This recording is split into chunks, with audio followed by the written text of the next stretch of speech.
Assalamualaikum, apa khabar?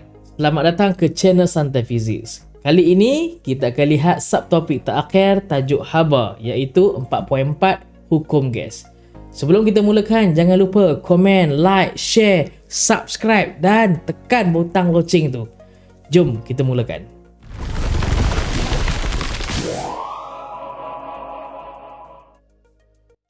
Tajuk kita pada kali ini ialah 4.4 hukum gas.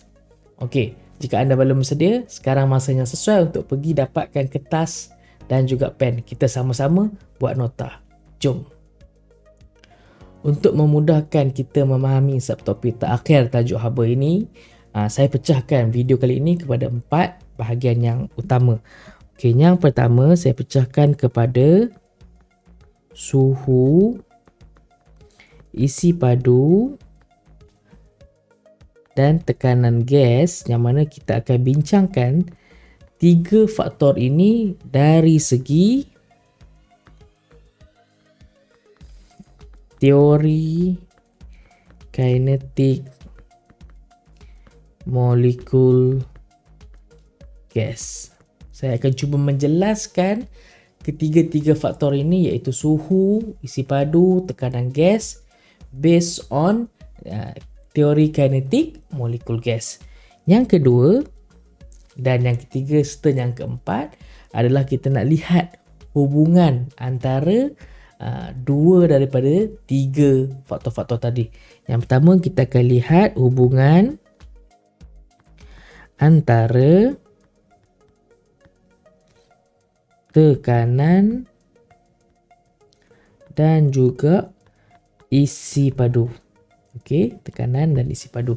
Yang ketiga, kita akan lihat hubungan antara 2 faktor lain, iaitu isi padu dan suhu, serta yang terakhir sekali kita akan lihat hubungan antara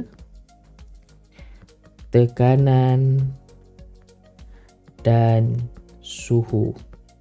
Untuk menjelaskan suhu, isi padu, tekanan gas menggunakan teori kinetik molekul gas, saya suka menggunakan gambar rajah bekas yang tertutup ini. Okey. So, dalam bekas ini kita ada beberapa molekul gas. Okey, beberapa molekul gas, dan molekul gas ini bebas untuk bergerak ke mana-mana arah pun. Okey. So, pada suhu bilik lah, sebab kita letak bekas ini dalam bilik kan. So, pada suhu bilik dia bebas bergerak dan menghentam dinding, menghentam satu sama lain, dia bebas bergerak. Apabila gas dalam bekas ini, okey, gas-gas yang ada dalam bekas ini dipanaskan. So, bila kita bekalkan dengan tenaga haba, kita panaskan dia.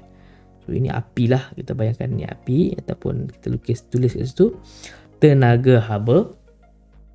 Molekul-molekul gas ini tadi akan bergerak dengan halaju tinggi. So, apa yang terjadi apabila dipanaskan? Halaju molekul bertambah. So, apabila molekul ni mempunyai halaju yang semakin tinggi, maka dia akan menjauhkan diri satu sama lain.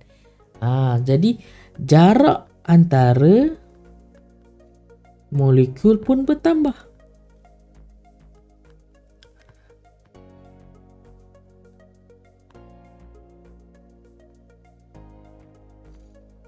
Apabila jarak antara molekul bertambah, ia akan menyebabkan gas ini mengembang.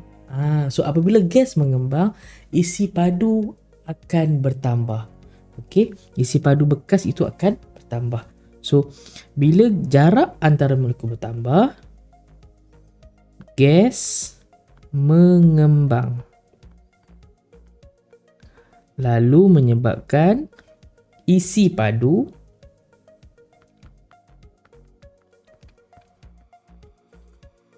bertambah. Namun, statement yang saya highlightkan ini tidak boleh berlaku pada situasi yang kita bincangkan sekarang ni. Kerana bekas yang kita guna ini tidak boleh mengembang. Tidak mengembang bekas ni. Jadi kesan dia adalah disebabkan isi padu tidak dapat bertambah, ada faktor lain yang boleh bertambah. Apakah faktor tersebut? Oleh kerana bekas yang kita gunakan ni tak boleh nak mengembang, molekul-molekul akan berlanggar dengan dinding bekas pada kelajuan yang tinggi. Pelanggaran ini menghasilkan daya. Okey. Molekul menghentam dinding dan menghasilkan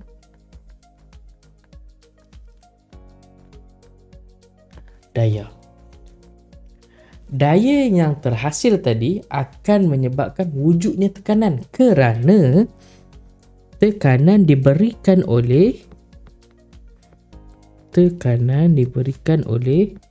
daya bahagi luas permukaan. Jadi itulah bagaimana suhu, isi padu dan tekanan gas dapat dijelaskan menggunakan teori kinetik molekul gas. Gas yang berada dalam sebuah bekas tertutup dan mempunyai jisim yang tetap, kita boleh nyatakan di sini bahawa ciri-ciri seperti suhu, isi padu dan tekanan gas adalah saling berkaitan. Jom kita kaji lebih lanjut mengenai ciri-ciri ini. Sekarang kita nak lihat ciri-ciri gas. Okey, yang pertama adalah isi padu gas.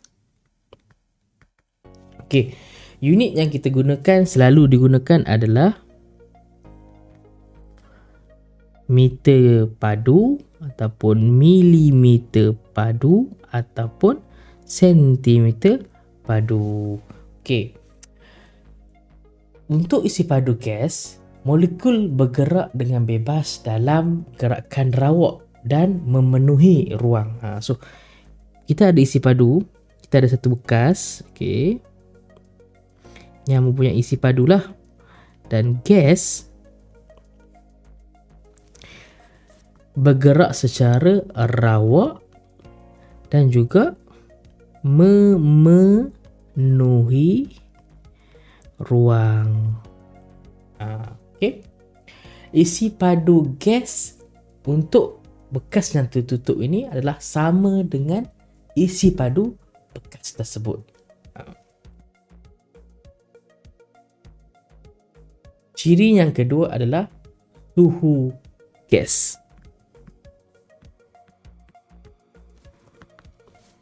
Unit yang digunakan adalah Kelvin.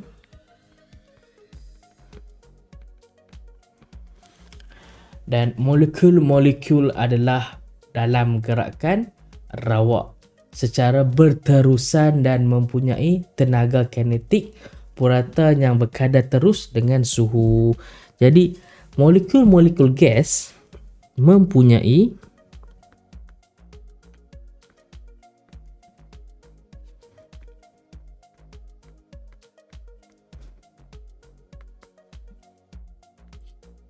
purata tenaga kinetik yang berkadar terus, okey, dengan suhu.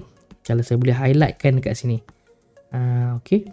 So average kinetic energy yang dipunyai oleh molekul-molekul gas tadi berkadar terus dengan suhu. Makna kata dekat sini, kalau suhu semakin bertambah, bila tenaga haba dibekalkan, suhu naik, purata tenaga kinetik untuk molekul-molekul pun akan bertambah. Okey. Ciri yang ketiga adalah tekanan gas.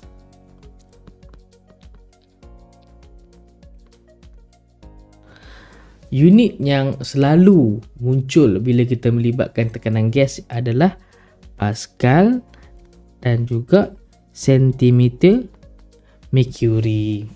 Okey.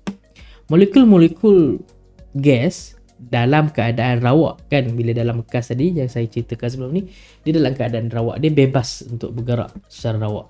Apabila molekul berlanggar dengan dinding bekas dan melantun semula, terdapat perubahan momentum. So katakanlah ini dinding. Okey. So apabila molekul menghentam dinding, akan wujud perubahan momentum. So bila wujud perubahan momentum ini, daya dikenakan. Okey, maka apa yang terjadi adalah daya dikenakan kepada dinding. Kat sinilah maksudnya efek kat sini. So bila ada daya yang kena pada dinding, luas permukaan yang daya tadi bertindak itu menghasilkan tekanan. So daya yang bertindak pada luas permukaan akan menghasilkan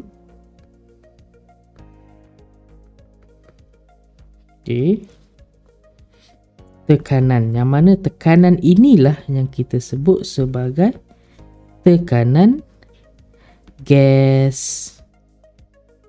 Sekarang kita masuk part yang kedua. Part yang kedua, hubungan antara tekanan dan juga isi padu. Bila kita bercakap tentang dua faktor daripada tiga faktor yang ada sebentar tadi, satu lagi faktor yang terakhir iaitu suhu akan kita tetapkan, dia akan kekal, dia tak berubah. Ini kita kena faham. Bila kita mengkaji dua faktor tekanan dan isi padu, suhu kita tetapkan. So sekarang saya ada satu bekas yang telah diisi dengan gas dan bekas ini ditutup. Ditutup, dan bahagian atas ni kita ada omboh, yang mana omboh ni kita boleh tekan yang ke bawah. Hubungan antara tekanan dan isi padu ni, kajian ini kita lakukan pada suhu yang tetap. Apa yang kita lakukan? Mudah je. Omboh ditekan ke bawah. Omboh ditekan ke bawah. Ini akan mewujudkan satu situasi baru. Apabila omboh ni ditekan ke bawah, apa yang terjadi adalah isi padu bekas akan berkurangan. Isi padu bekas menurun dan kesan daripada itu, isi padu gas pun berkurang.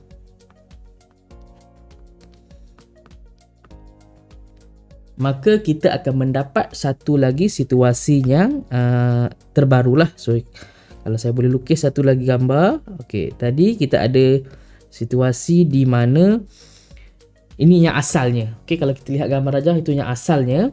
Tekanan P1, isi padu V1. Kemudian bila kita tekankan omboh, bila saya tekankan omboh ke bawah, mewujudkan isi padu yang baru. Jadi situasi seterusnya, bilangan, remember bilangan molekul gas di dalam bekas masih lagi sama. Okey, dia tak berubah. Okey, jadi kat sini kita boleh letakkan sebagai tekanan P2 isi padu V2.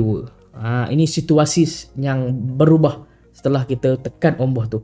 So, jadi apabila isi padu gas itu berkurang, kesannya adalah kadar pelanggaran antara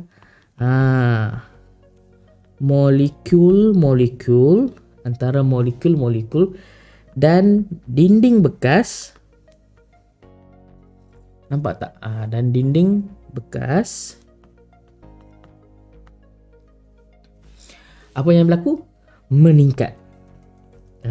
Meningkat. Kalau sebelum ini molekul-molekul dalam situasi yang pertama kat sini kan, dia bebas, dia random nak bergerak ke mana ke sini. Dia boleh berlanggar dinding, dia boleh berlanggar antara satu sama lain. Tapi bila dikecilkan bekas tadi, isi padu dikurangkan, pelanggaran antara molekul dan dinding tu semakin bertambah. Kadar pelanggaran tu semakin meningkat. Okey, ini akan menyebabkan apa? Last kali apa yang terjadi adalah tekanan gas di dalam bekas tersebut meningkat. Hubungan antara tekanan gas dan isi padu bekas yang terlibat juga diberikan oleh hukum Boyle. Okey, jom kita lihat apa itu hukum Boyle. Hukum Boyle, jika dalam exam ada soalan yang bertanyakan tentang hukum Boyle dan anda perlu bagi jawapan hukum Boyle, pastikan ejaannya adalah tepat. B-O-Y-L-E. Kerana kalau anda salah eja, maka tak dapatlah markah walaupun maksud anda adalah sama. Okey. Hukum Boyle menyatakan bahawa bagi gas yang berjisim tetap, tekanan gas adalah berkadar songsang. Tekanan gas adalah berkadar songsang dengan isi padunya. Dengan isi padunya. Okey. Apabila suhu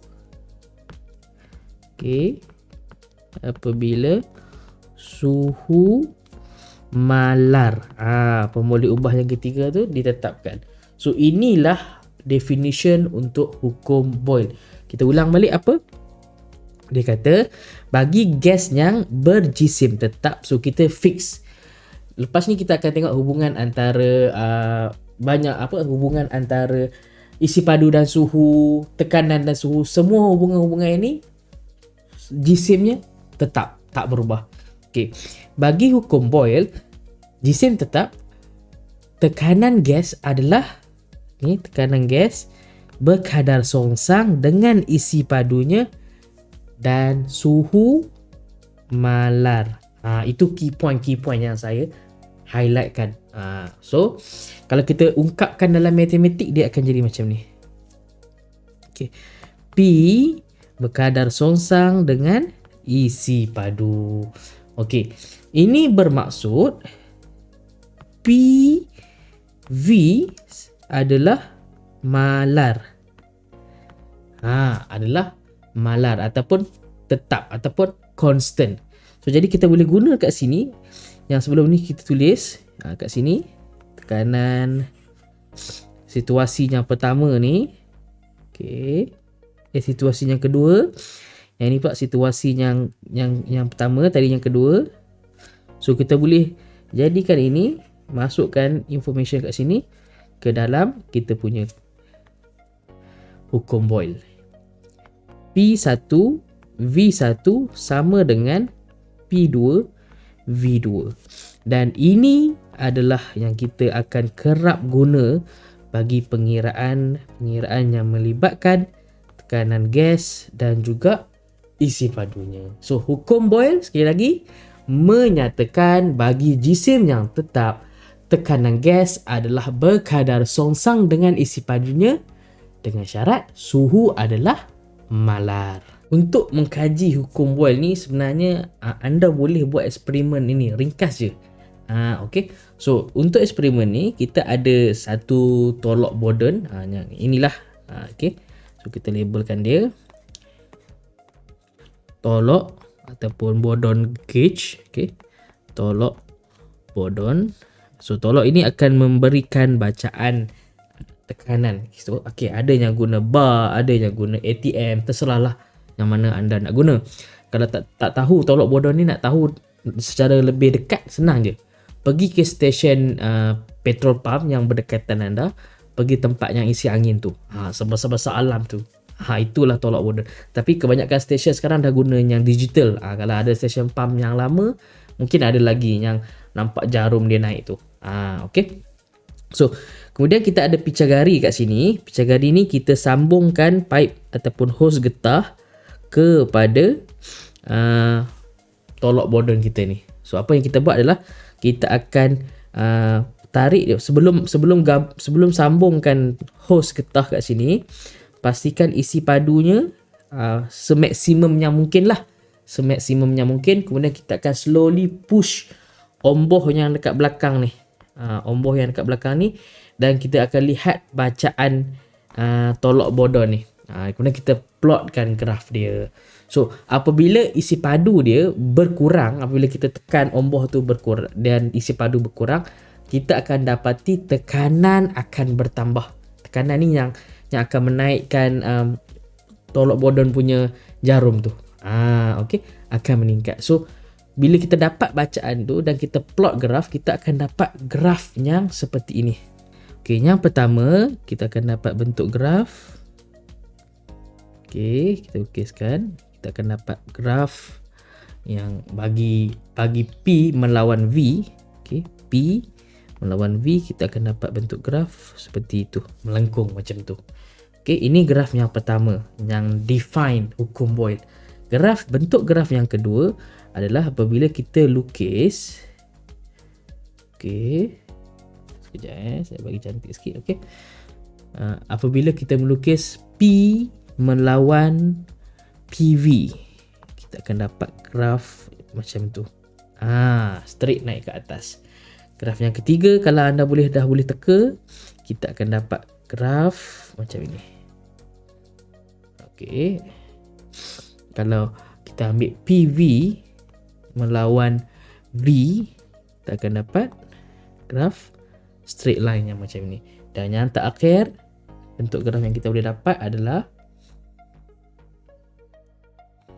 apabila P lawan 1 over P, kita akan dapat straight line merentasi titik asalan.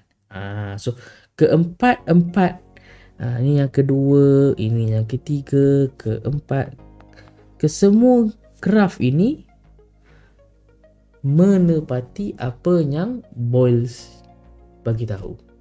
Okey. Sekarang kita sampai ke part yang ketiga, iaitu hubungan antara isi padu dan suhu. Hubungan antara isi padu dan suhu. Kita akan membincangkan dua faktor ini, hubungan antara mereka, dan faktor yang satu lagi iaitu tekanan akan kita malarkan. Okey. So, jadi ini tajuk part yang ketiga, dan faktor yang ketiga iaitu tekanan, kita akan malarkan dia. Okey. So, jadi kalau anda ingat bekas gas yang saya gunakan tadi, yang saya lukis tadi, ini. Kita akan masih guna yang ini lagi. So, pada situasi yang pertama, tekanan ataupun isi padu, okey, kita tak guna dah tekanan kita malarkan. So, isi padu sama dengan V1, dan kali ni kita ubah suhu dia. Suhu akan jadi T1. Ini situasi yang pertama. So kita lihat apa yang akan berlaku. Okey, pada tekanan yang malar ataupun yang tetap, apabila suhu meningkat, kita bekalkan haba dan suhu meningkat. Okey, kita tulis satu persatu ya. Okey. Tekanan malar dan apabila suhu meningkat. Jangan guna anak panah macam saya buat ni lah bila menjawab exam nanti. Okey, ini untuk memudahkan saya menulis. Okey, tekanan malar, suhu meningkat, apa yang akan berlaku ada 3 perkara. Yang pertama adalah tenaga kinetik purata molekul akan meningkat.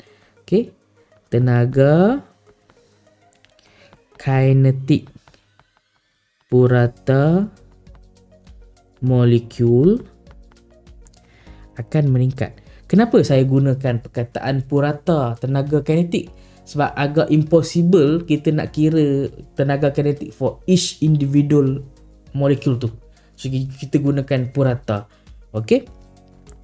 So yang kedua akan berlaku adalah apabila tenaga kinetik ini bertambah, molekul akan bergerak lebih laju. Molekul bergerak lebih laju ataupun lebih cepat.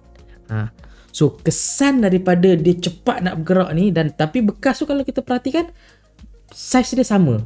Okey, isi padu dia pada awalnya macam tu juga. Dinding ni pun macam tu juga. So dia akan saling menghentam. Hentam dinding, hentam molekul. Okey. Kesan dia pelanggaran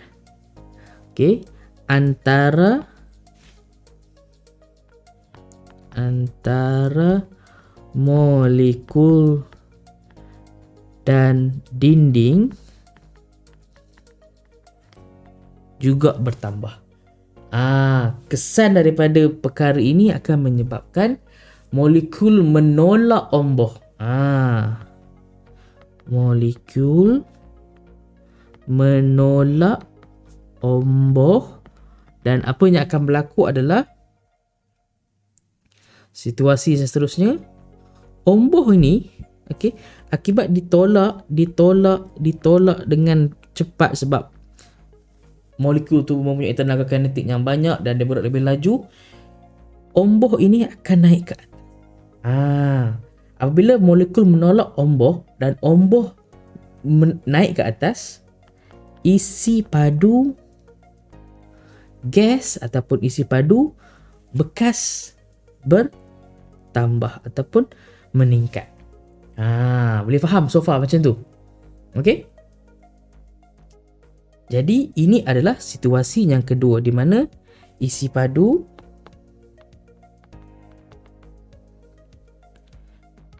dah jadi V2 sebab ada isi padu baru, dan suhu pun sebab kita tambah haba, kita bekalkan haba, suhu pun dah jadi suhu baru.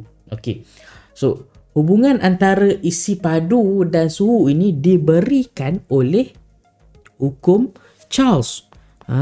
Hukum CHRLES. Make sure ejaan tepat. Okey. Hukum Charles menyatakan bahawa untuk jisim gas yang tetap, macam sama juga dengan hubungan antara tekanan dan isi padu tadi, jisim gas masih lagi tetap. Okey. Untuk jisim gas yang tetap, isi padu gas berkadar terus dengan suhu mutlaknya apabila tekanan malar. Okey. So untuk jisim gas tetap, kita tulis sama-sama. Isi padu gas berkadar terus dengan apa? Dengan suhu mutlak. Kena tulis mutlak. Tetapi dengan syarat apabila tekanan malar. Kalau dalam exam anda terlupa perkataan tekanan malar ni, tak dapat markah. So kita highlightkan important keywords dia. Okay. Isi padu gas berkadar terus, suhu mutlaknya, tekanan malar jisim untuk kali ini masih juga tetap. Okey. Untuk matematik, dari segi matematik kita boleh tulis V berkadar terus dengan T. Okey, V berkadar terus dengan T. Ini bermaksud VT adalah konstan ataupun malar. Jadi kita boleh gunakan situasi ini. Okey, situasi yang saya akan highlightkan ni. Situasi kedua. Okey. Dan juga situasi pertama, kita masukkan ke dalam persamaan matematik kita tadi dan kita akan dapat satu persamaan baru, iaitu V1 T1 over T1 sama dengan V2 over T2, dan kita boleh gunakan persamaan ini untuk pengiraan kita later on. Okey, nampak tak? Hukum Charles dapat dibuktikan dengan melakukan satu eksperimen mudah dan ringkas. Okey, kalau anda dapat lihat ni, ini adalah susunan radas untuk eksperimen hukum Charles. Okey, saya cuba explain lah secara ringkas. Kita ada termometer untuk mengukur perubahan suhu, untuk mengukur kenaikan suhu. Okey, kemudian kita ada pembaris, okey, yang mana kita akan ukur isi padu dia. Kemudian dalam tube kapilari ini akan ada gas lah. Okay? Dan gas itu ditutup pula dengan lapisan minyak parafin. So, prosesnya mudah. Apabila kita panaskan kat sini, okay, kita bekalkan haba. Haba ini akan menaikkan suhu air di dalam bikar ni. Dan kita gunakan pengacau untuk jadikan dia sekata. Kemudian, suhu ini akan menyebabkan tenaga kinetik. Purata tenaga kinetik molekul bertambah. Menyebabkan molekul pelanggaran molekul dan dinding tube kapilari itu semakin bertambah, menyebabkan isi padu gas pun mengembang. So jadi kita boleh record lah data-data tadi, dan bila kita record data-data tadi, kita juga boleh plot graf. Akan dapat ada dua jenis graf yang sepatutnya kita boleh dapat. Yang pertama adalah graf isi padu melawan temperature, tetapi unit yang digunakan adalah darjah Celsius. Okey. So, darjah Celsius. Bentuk ataupun graf yang kita akan dapat adalah seperti ini. Dia tidak akan menyentuh pintasan X sebelum titik kosong tu. Tapi bila kita ekstrapolasi, tergeliat lidah nak sebutnya pun. Okay, kita akan menyentuh satu titik dekat belakang. Kat titik sini. Dan di sini nilainya adalah 273. Ini special sikit. Sebab suhu gas tak boleh kurang daripada negatif 273. Yang ini kita namakan dia sebagai sifar mutlak, ataupun dalam bahasa Inggerisnya adalah absolute zero. Okey, itu graf yang pertama. Okey, graf yang kedua, kalau kita lukis still isi padu tetapi melawan temperature, tetapi kita menggunakan Kelvin, unit Kelvin. Kita akan dapat graf yang melalui titik asalan dan berkadar terus. So ingat ini adalah sifar mutlak belakang ni. Tak ada lagi gas yang kita sejukkan yang boleh turun kurang daripada negatif 273. Itu sifar mutlak.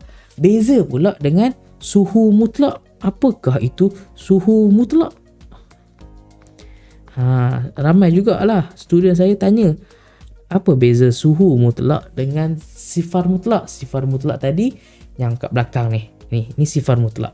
Suhu mutlak ialah suhu yang diukur dalam skala Kelvin.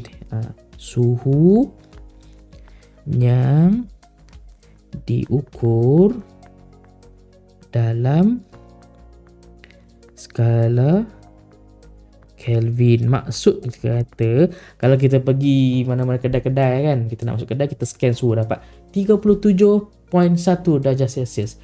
Itu bukan suhu mutlak. Suhu mutlak kita kena convert kepada Kelvin kerana unit SI untuk suhu ialah Kelvin. Untuk menukar suhu dalam bentuk darjah Celsius ke Kelvin sangatlah simple. Tenang saja. Caranya adalah kita ambil suhu dalam bentuk darjah Celsius, kita tambahkan dengan 273. Kita akan dapat dalam bentuk Kelvin. Contohnya, suhu saya sekarang adalah 36 darjah Celsius. Berapakah suhu dalam Kelvin? Senang saja. Tambah 273. Jadi saya akan dapat 309 Kelvin. K huruf besar. Itu saja. Sekarang kita dah sampai ke part yang terakhir, iaitu hubungan antara tekanan dan suhu. So, hubungan antara tekanan dan suhu. Kita akan kaji dan kita akan lihat dua faktor ini. Makna kata faktor yang satu lagi iaitu isi padu akan kekal malar. Baik. Kita gunakan gambar rajah ini untuk kita memudahkan pemahaman kita. Ingat bekas ini first kali isi padu adalah malar.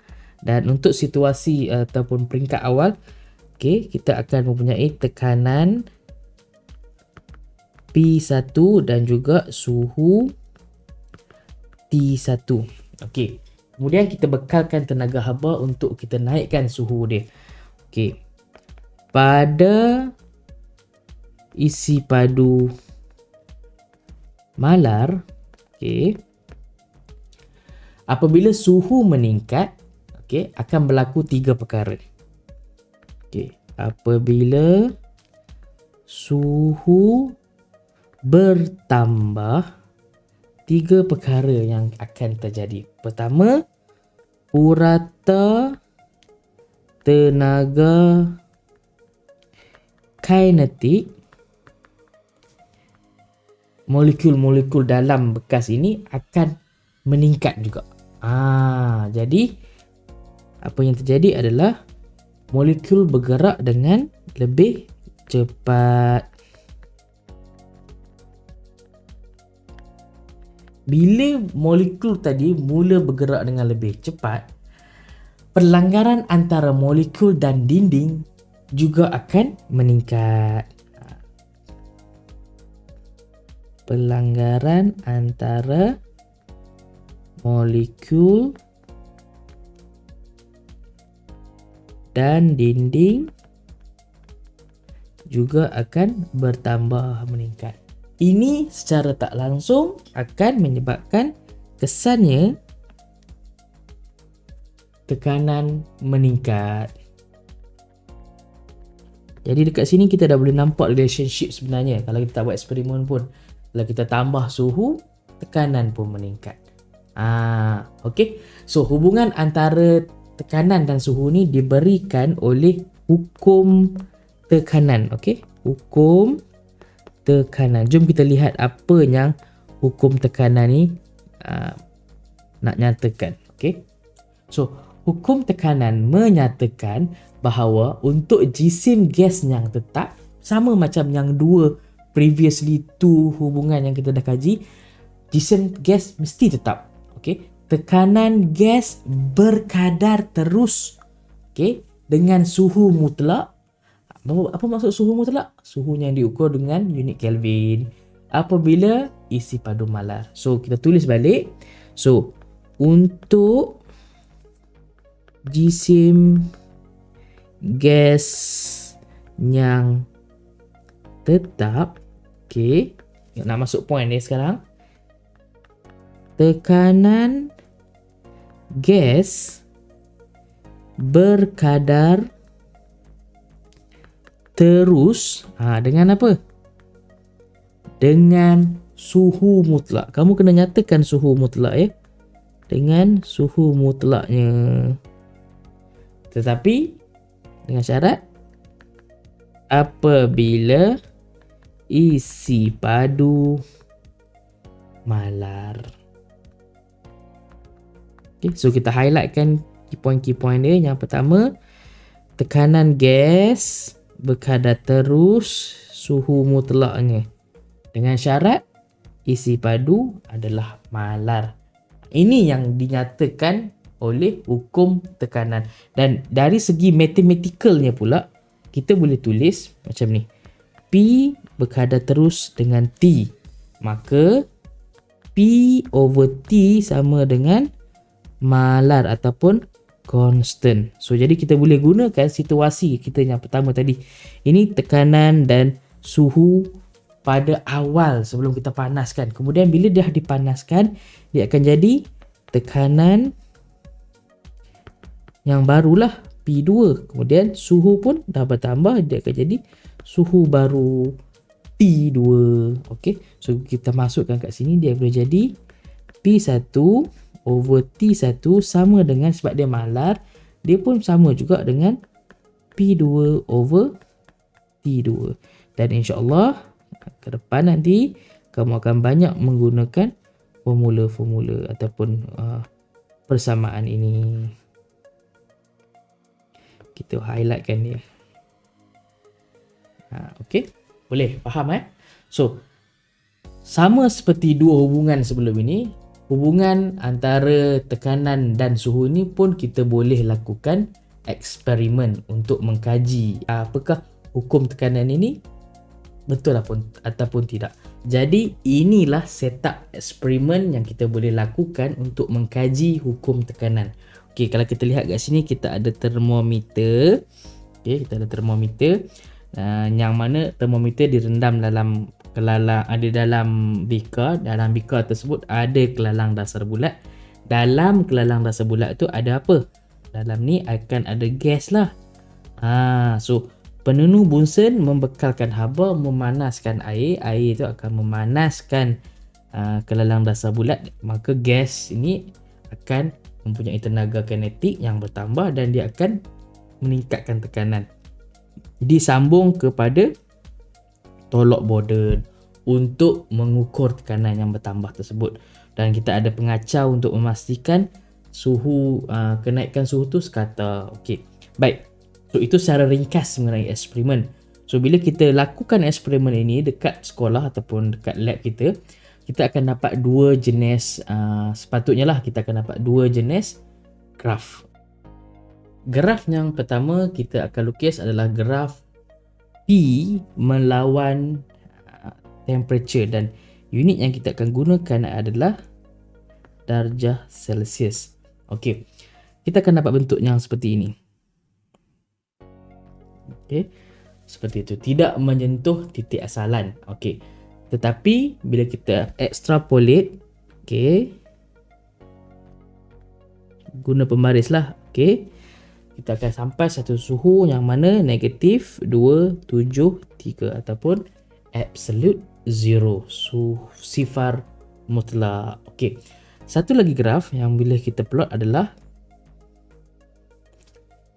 graf yang sama, tapi kali ini unit yang kita gunakan adalah Kelvin, bukan lagi Celsius. Dan kali ini kita akan dapat graf yang bermula dari titik asalan dan berkadar terus. So ini adalah dua graf yang kita boleh plot. Okey, lakukan eksperimen ni dan cuba buktikan, cuba sahkan apa yang hukum tekanan bagi tahu. Okey, maka dengan itu sampailah kita ke penghujung rancangan hari ini. Okey, so kita recap balik apa yang telah kita study hari ini sama-sama.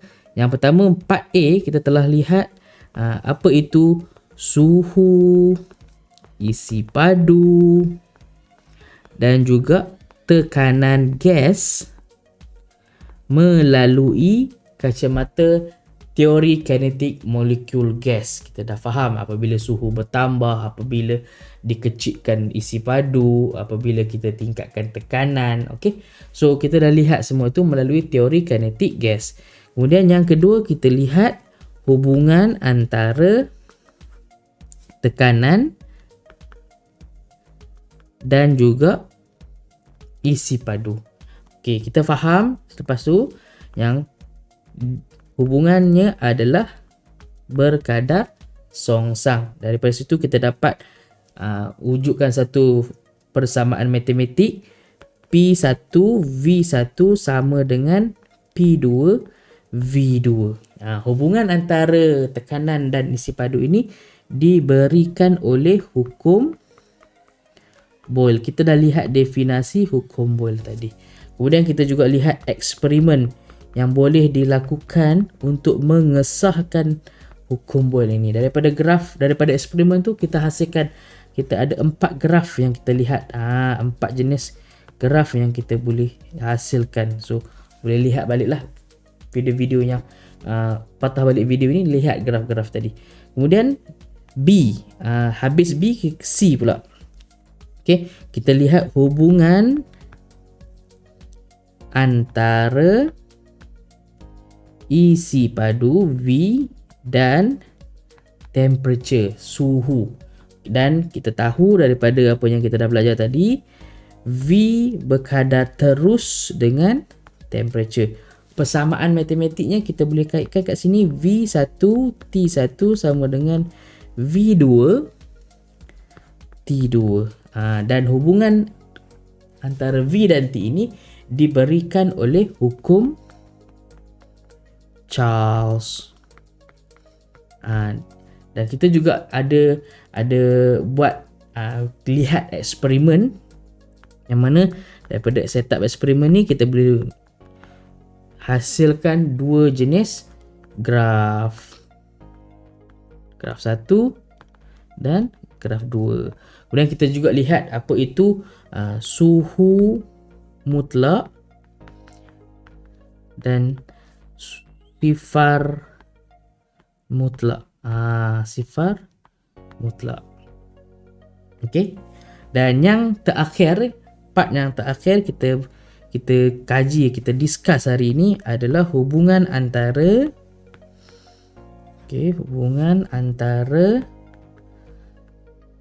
tekanan dan temperature. Temperature. Kita dapat tahu tadi bahawa P berkadar terus dengan T. Dan formula persamaan dari segi matematik punya adalah P1 T1 sama dengan P2 T2. Hubungan antara P dan T ini diberikan oleh hukum tekanan. Dan kita juga ada lihat setup arrangement untuk eksperimen yang kita boleh lakukan di sekolah nanti. Okey. Kita ada hasil daripada tu, kita ada 2 graf yang kita boleh lukis. Graf 1, graf 2. Jadi itulah serba sedikit ringkas tajuk yang telah kita pelajari hari ini. Maka dengan itu berakhirlah tajuk kita hari ini, 4.4 hukum gas. Semoga apa yang telah kita pelajari hari ini memberikan manfaat untuk diri sendiri dan juga seluruh masyarakat. Okey, sebelum kita tamatkan video kita kali ini, jangan lupa untuk tekan butang like, share dan subscribe. Semoga kita bertemu lagi di episod akan datang, tajuk baru. Assalamualaikum.